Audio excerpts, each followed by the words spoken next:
شرح بسيط وسريع. طبعا شباب اكو ناس تشكي من الاعلانات المزعجة، طبعا اني راح الغيها مثل ما تشوفون بالشرح. لا تنسون زر اللايك والاشتراك في القناة. خليكم مع الفيديو. المهم تدخلون على اعدادات وتروحون على الاتصال، او من عندكم موجود الاتصالات مثلا نفوت. طبعا نظام DNS الخاص طبعا مغلق.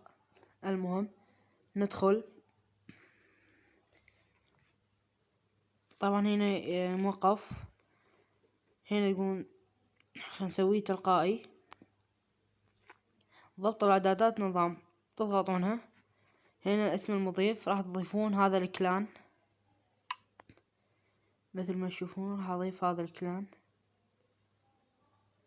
شباب. هذا الكلان راح احطه بالتعليقات، وانتو انسخوه او انتو انقلوه من الفيديو وحفظوه اي شي. المهم شباب هذا هو كلمة الشرح.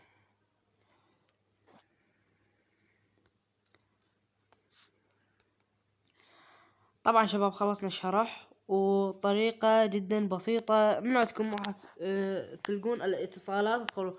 المهم اكو ناس تسألني عن البرامج اللي اني اصمم بيها فيديوهاتي على اليوتيوب.